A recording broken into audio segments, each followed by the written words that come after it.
गुर गुण निरगुण आनंद पद वेद न्यारो बांधा तीन भगत कहूँ तो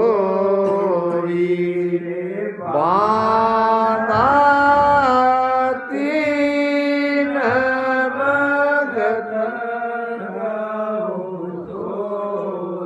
महाराज फरमाते हैं बांधा के द्वारा। अब ये बांधा कौन है?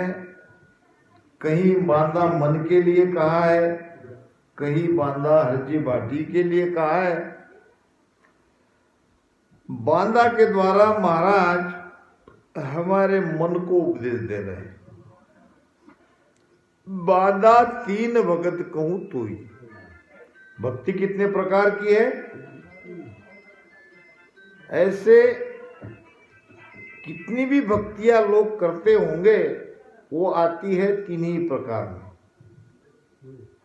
कोई जप करते हैं, कोई तप करते हैं, कोई योग करते हैं, कोई नवद्या भक्ति कर रहे हैं और कोई मानसिक जप करते हैं।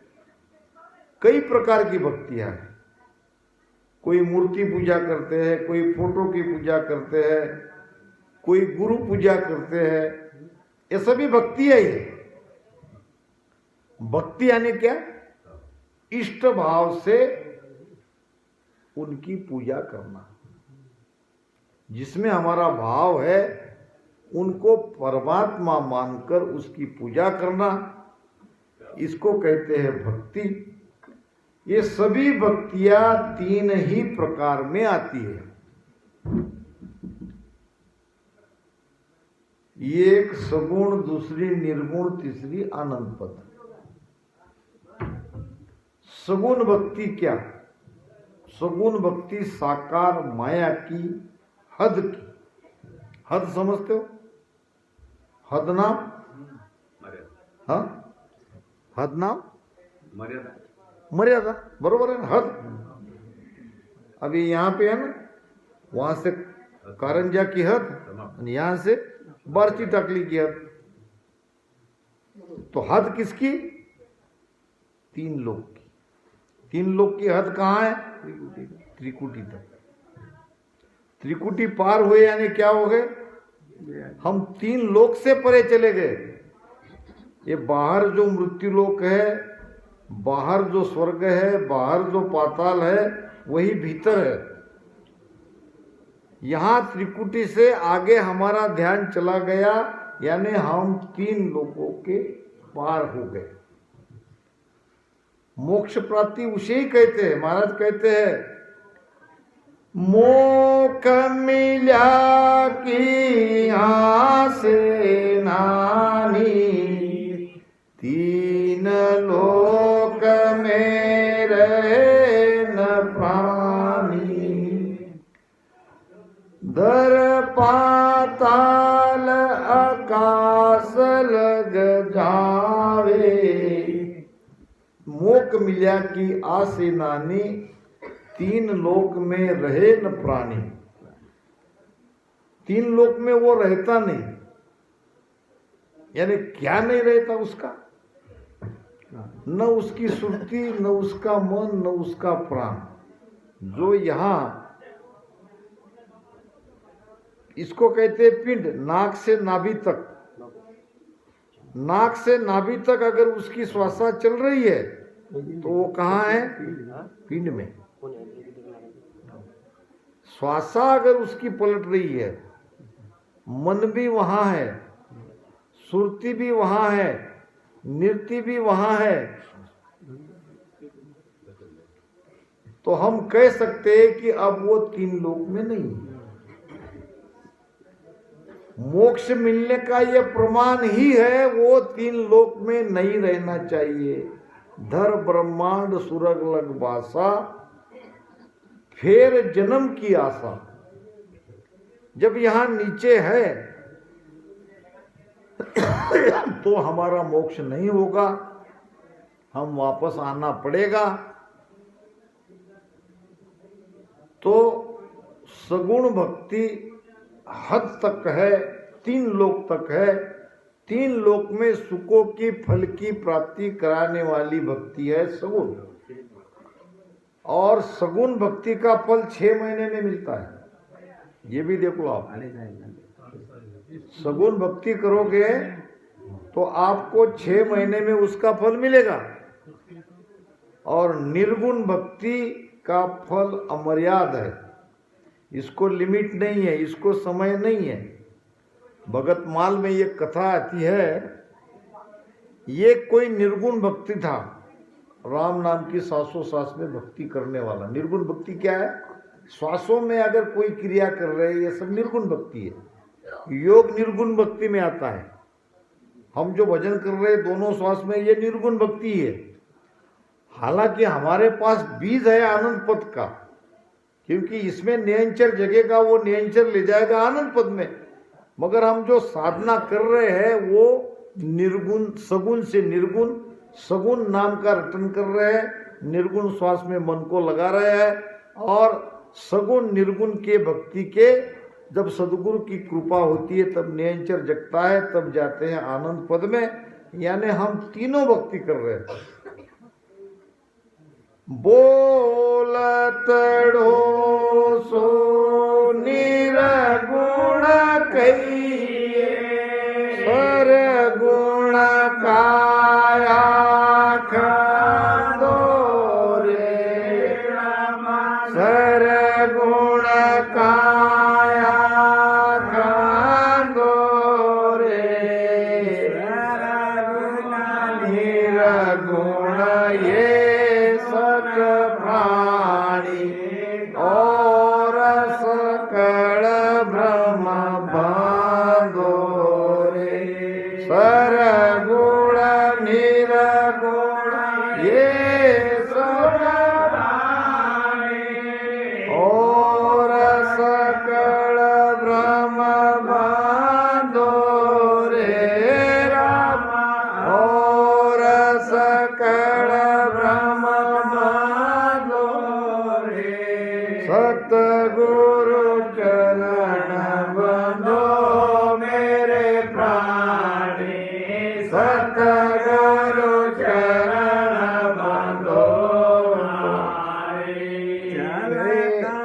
देवल पूज पराणी, माय बसे राजा दो रे राम, माया बसे राजा दो रे, पावन देवल झूठ बिन चेतन को पूजन आंदो रे, पावन देवल झूठ बिन चेतन को पूजन आंदो रे राम, तासो पूजन आंदो रे, सतगुरु शरण बंधो मेरे प्राणी, सतगुरु शरण बंधो नारे।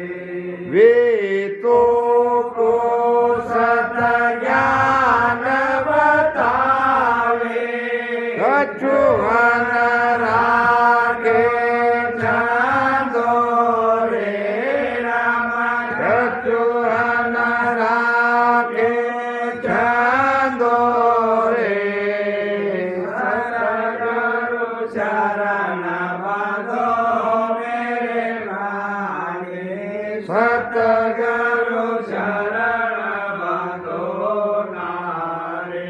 सुर गुण सेवा गुराजी महिमा, ब्रह्म शब्द मन सांधो रे राम, ब्रह्म शब्द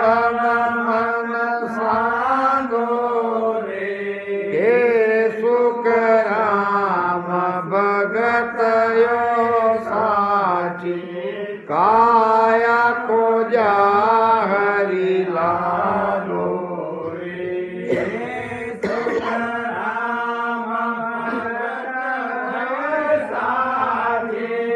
आया को जा हरि लालो रे राम गाया को जा हरि लालो रे सतगुरु शरण बंदो मेरे प्राणी सतगुरु शरण बंदो नारे। चलता देवल क्या? चलता देवल किसे कहे? चलता देवल, हम तो देवल देखते हैं तो वो सब स्थिर है। चलता देवल क्या है? ये शरीर है चलता देवल, इसमें तो वो देव है। ये चलता देवल में इसको पूजो। चलता देवल पूज रे प्राणी माए बसे राय जादो रे, वो परमात्मा इसमें है। और पाहन देवल झूठ बिन चेतन, पत्थर की मूर्ति की पूजा भाव है, ठीक है आप कर रहे हो, मगर महाराज कहते हैं कि जिसमें चेतन नहीं है वो भक्ति तो है मगर वो भक्ति के नाम पे एक भ्रम है, झूठ है। सरगुण सेवा गुरु जी की महिमा, सगुण भक्ति हम कर रहे हैं। क्या कहते हैं हम रोज? सतगुरु सुखराम जी महाराज ने धिन्नो, अब उसके बाद सब संतों के धिन्नो। क्या कर रहे हैं हम? महिमा, संतों की महिमा कर रहे हैं। महिमा से क्या मिलता है? आपने कुछ भी नहीं किया, मान लो आप एक शब्द भी राम राम नहीं ले रहे हो और दररोज राम सभा में जाके या सत्संग में जाके आप सतगुरु सुखराम जी महाराज ने धन्य कह रहे हो, इसका फल क्या मिलेगा आपको पता है? आप बिना कुछ किए केवल वैकुंठ की प्राप्ति कर सकते हो, केवल महिमा से। वैकुंठ की पद का भी छोटा मोटा पद नहीं है, केवल सदगुरु की महिमा से वैकुंठ की प्राप्ति कर सकते हैं। हम तो सदगुरु की महिमा भी कर रहे हैं और भजन भी कर रहे हैं, दोनों कर रहे हैं और करनी चाहिए। सरगुण सेवा गुरु जी की महिमा, सदगुरु की महिमा करनी चाहिए, ये हमारी सगुण भक्ति है। और निर्गुण भक्ति क्या? ब्रह्म शब्द मन सांदो, सांदो नाम जोड़ो, गुरु के मुख से निकला हुआ राम शब्द ये ब्रह्म शब्द है, यही तो ब्रह्म तक ले जाने वाला शब्द है। शब्द कहे जो ब्रह्मा कहिए, दे मुख बोल सुनाना हो, दे मुख बोल सुनाना हो। हर गुरु दोय ना जानो साधु, ज्ञान करो सुन ठाणो, ज्ञान करो सुन ठाणो। के सुख राम मोख जो चाहिए, के सुख राम मोख जो चाहिए, तो बुरा सुदूर न जाना हो, बुरा सुदूर न जाना हो। गुरु के शरण में रहो, गुरु में बंध जाओ, गुरु के चरणों में बंधो। गुरु का होए गुरु में मिले, ताका ए अंग होए, और सत्य स्वरूप के जोग बिन और ईशक नहीं कोई। ईशक नाम प्रेम, सत्स्वरूप की भक्ति के अलावा उनका कहीं प्रेम लगता ही नहीं। ये है गुरु का होकर गुरु में मिलने वाले के लक्षण। हम क्या करते हैं इसके लक्षण बाहर में दिखने चाहिए। जगत संसार हमको हमारे लक्षण से पहचानना चाहिए कि धन्य है ये राम स्नेही, धन्य है इनकी भक्ति, धन्य है इनके गुरु महाराज। ये क्या थे और क्या हो गए, ये क्या थे। तो सदगुरु के सानिध्य में रहने वाला, सदगुरु के शरण में रहने वाला, अंततः उसके ऊपर संतों की कृपा हो ही जाती है। बहुत मिला तो गदगद कहिए, हाँ, सदगुरु जाए तो रो। वाह। एक रामदास अपना एकनाथ जी महाराज का प्रमाण याद आ गया। आपने सुना भी होगा बहुत बार, फिर भी कह देता हूं कि एकनाथ जी महाराज के आश्रम में एक विधवा बाई आई, बेसहारा थी और कहने लगी महाराज मुझे आपके शरण में रहने दो, यहाँ आश्रम की सेवा करती रहूंगी।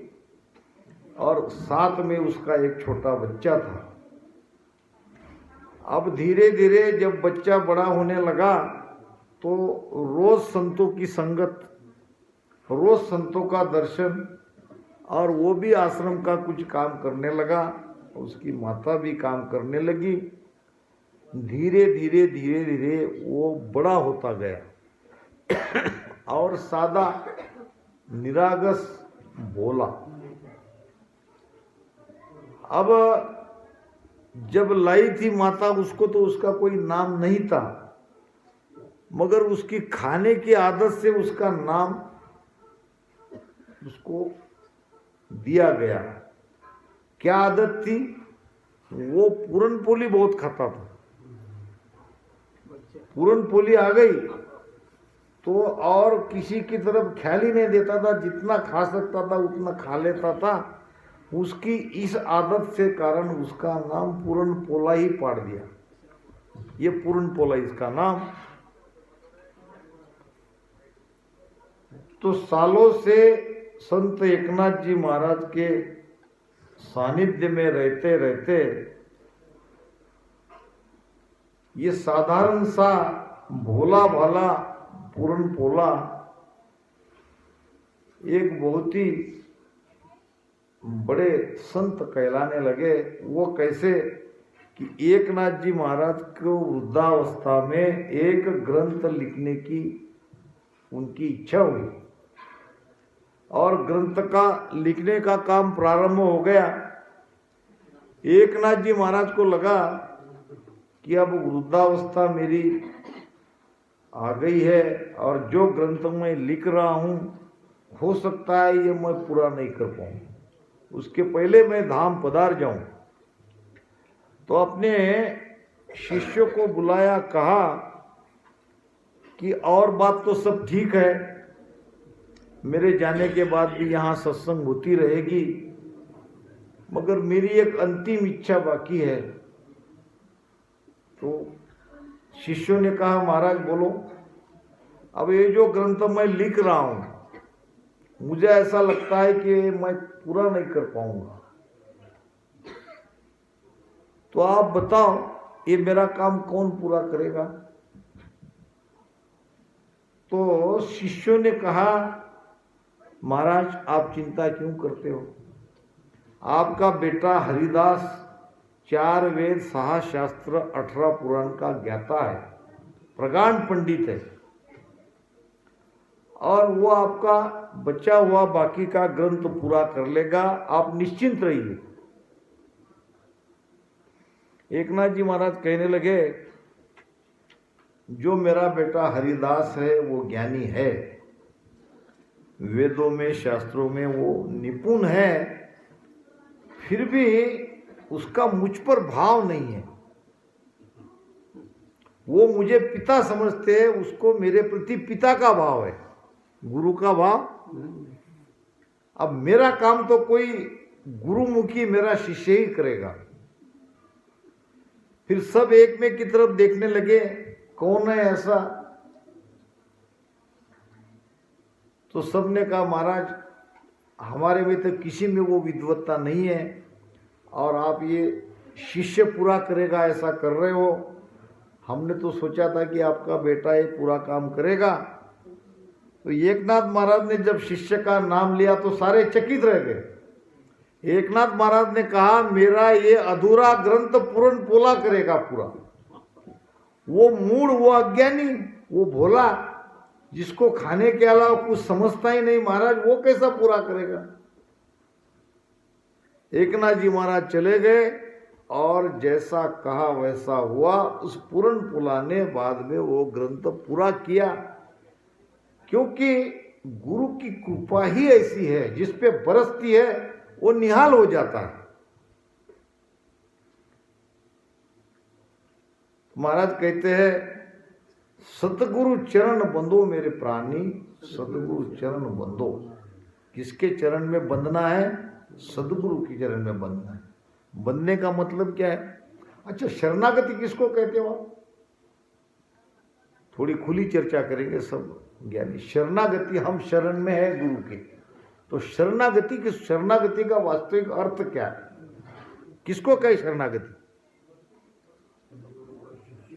आता है, सबको आता है, ऐसी कोई बात नहीं है। हाँ? शरणागति का अर्थ है गुरु कहे वो मानना। अभी तक हम मनमुखी थे, अब गुरुमुखी हो जाना, इसको कहते हैं शरणागति। गुरु का शब्द ने उल्टा, पहले क्या थे हम? मनमुखी। किसकी मान रहे थे? अपनी।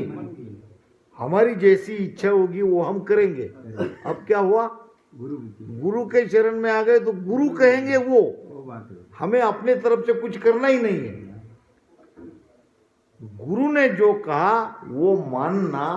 अगर वो मानता है तो वो शरण में है और वही गुरु के सन्मुख है। गुरु के वचन को नहीं मान रहा है, वो गुरु से बेमुख है, उसने गुरु के शरण में शरणागति ही नहीं ली है। सन्मुख शीस चले गुरु चरना, बेमुख बचन उतापे। इसीलिए तो महाराज ने मेहर के अंग में कहा है, बड़ी सुंदर बात कही है। जू राजा सुहेत सर्ब कापे घर माई, चाकर सबे अधीन हुक्म लोपे नहीं काई।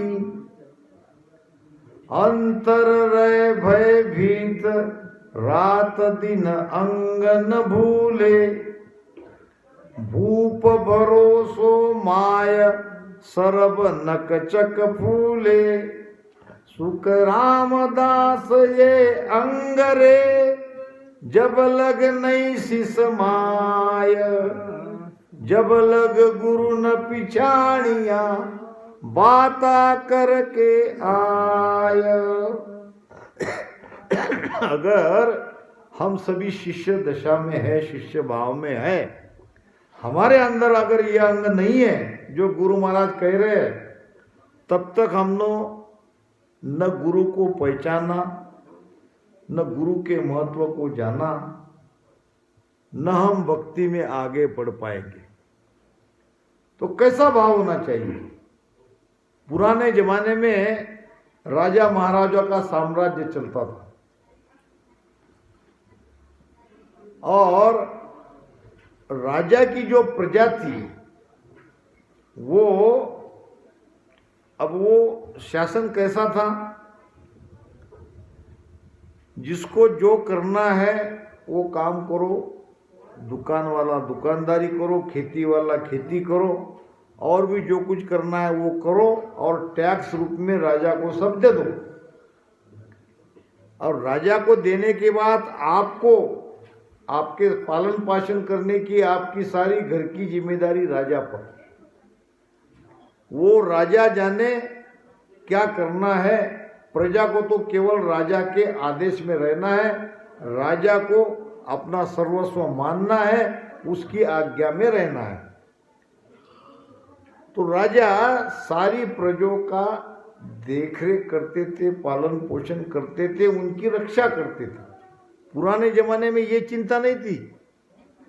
चिंता थी कि कोई दूसरा राजा आके न राज्य छीन ले, तो प्रजा भी राजा के अधीन रहती थी और राजा के ऊपर भाव रख के उससे कांपती थी, धुसती थी, डरती थी। राजा रहते थे अपने महल में और प्रजा रहती थी अपने घर में, मगर दोनों में आंतरिक प्रेम रहता था प्रजा के राजा के ऊपर, और वो आंतरिक प्रेम से प्रजा भयभीत रहती थी राजा से, यानी राजा की मर्जी में रहती थी।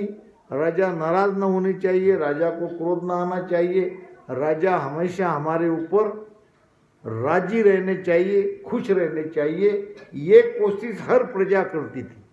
क्यों कि अगर राजा नाराज होते हैं, राजा को क्रोध आता है, तो क्या पता राजा क्या सजा दे दे, तो डर के रहते थे। जो राजा सुहेत सरब कापे गरमाए, चाकर सबे आधीन। आधीन कहते किसको? आधीन किसको कहते? हाथ जोड़ के खड़े रहना,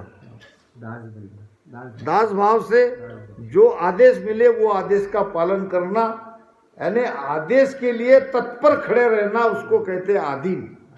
आधीन जैसे एक बेटा अपने पिता के, माता पिता के अधीन रहता है, आज्ञा में रहने वाला बेटा अधीन ही रहता है कि आप जो कहो वो मैं करूंगा। चाकर सबे आधीन हुकुम लोपे नहीं कोई। राजा ने कहा, वो उन्होंने किया, अपने मन से कुछ करना नहीं है, राजा जो कहे वो मानना है। अंतर रहे भयभीत, बाहर से नहीं, भीतर से, अंतर से। दिखावा भयभीत का नहीं, अंतर रहे भयभीत, रात दिन अंग न भूले। अंग नाम स्वभाव, इसी एक स्वभाव से रात दिन अपने राजा के प्रति प्रजा रहती थी। भूप भरोसो माय, राजा पे इतना भरोसा, राजा पे इतना भरोसा, सर्व नकचक फूले। जब राजा कोई जिम्मेदारी देता है, राजा जब कोई काम बताता है, तो उनकी आज्ञा पालन करने के लिए नक से चक तक आनंद में रह जाना। राजा ने कह दिया जाओ चढ़ाई करो, युद्ध करो, युद्ध में जाओ, लड़ो, तो मरने के लिए वो तैयार रहते थे। नक से चक तक उनको लगता था कि हमारा शरीर आज हमारे राजा के काम आया। ये प्रमाण क्यों दे रहे हैं? ये शिष्य और गुरु के प्रति ये भाव चाहिए। शिष्य को भी अपने गुरु को सर्वस्व मानना चाहिए, तभी होगी कृपा। ऐसे नहीं है बापू बापू बापू करने से काम नहीं होगा, आंतरिक प्रेम चाहिए और तभी कृपा होगी। महाराज कहते, सुख रामदास ये अंगरे, जब लग नहीं सिसमाय, तब लग गुरु न पिछाड़िया, बाता करके आय। तब तक क्या केवल हम बापू बापू गुरु गुरु की केवल बात ही कर रहे हैं। गुरु के प्रति कैसी श्रद्धा चाहिए ये अभी हमने जाना नहीं, गुरु को पहचाना नहीं, गुरु की कीमत को जाना नहीं क्योंकि डर नहीं है, गुरु के प्रति डर नहीं है। हरि डर, गुरु डर, जगत डर। डर करनी का सार, रज्जब सोई ऊपरे, गाफिल कावे मार। जगत का भी डर चाहिए, परमात्मा की डर चाहिए, गुरु का भी डर चाहिए। जगत का डर क्या? हम जगत से जुड़े हुए हैं, हम संसार से कोई अलग हटके नहीं है। ऐसी कोई कृति नहीं करनी चाहिए जो जगत हमारे तरफ उंगली बताए। जगत से डरना चाहिए। जगत भी हमें सच्चे परीक्षक है और परमात्मा से तो डरना ही चाहिए, वो तो सब देख रहा है। हमारे किए हुए कर्म को और कोई देखे न देखे, परमात्मा तो देख ही रहा है, उससे तो कोई बात छुपी है ही नहीं। और गुरु का डर, डर से ही तो काम होगा। डर चलने में बहु गुण भारी, महाराज ने कहा है वाणी में, तो विषय अपना था सगुण भक्ति का फल 6 महीने का और निर्गुण भक्ति में समय लगता है। भगत माल में एक निर्गुण भक्त की कथा आती है। 50 साल तक सांसों में उसने निर्गुण भक्ति करी और किसी ने कहा कि ये 50 साल तुमने व्यर्थ गंवाए, तुमको कुछ मिला नहीं और तुमको कुछ मिलेगा भी नहीं, इससे बढ़िया है सगुण भक्ति। यहाँ 6 महीने में करो, जो चाहिए वो पालो।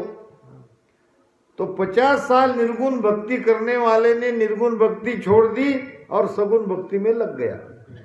नरसिंह भगवान की भक्ति करने लगा और 6 महीने में नरसिंह भगवान प्रसन्न हुए। उसको लगा तो बहुत बढ़िया हुआ। कहा 50 साल मैंने राम राम भजन करने में गंवा दिए और ये 6 महीने में ही भगवान कह रहे कि बोलो क्या चाहते हो। ये कहने लगा, महाराज परमात्मा है भगवान, आपकी आवाज मैं सुन रहा हूं, बड़ी अच्छी बात है, मगर मुझे आपको देखना है। बस मेरी यही इच्छा है कि मैं परमात्मा को देख लूं आंख भरकर।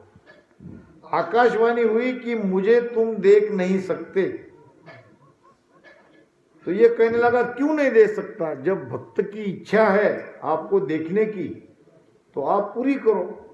तो कहने लगे कि आपके अंदर 50 साल निर्गुण भक्ति का आंख में तेज है, आपके तेज के सामने मैं खड़ा नहीं रहता।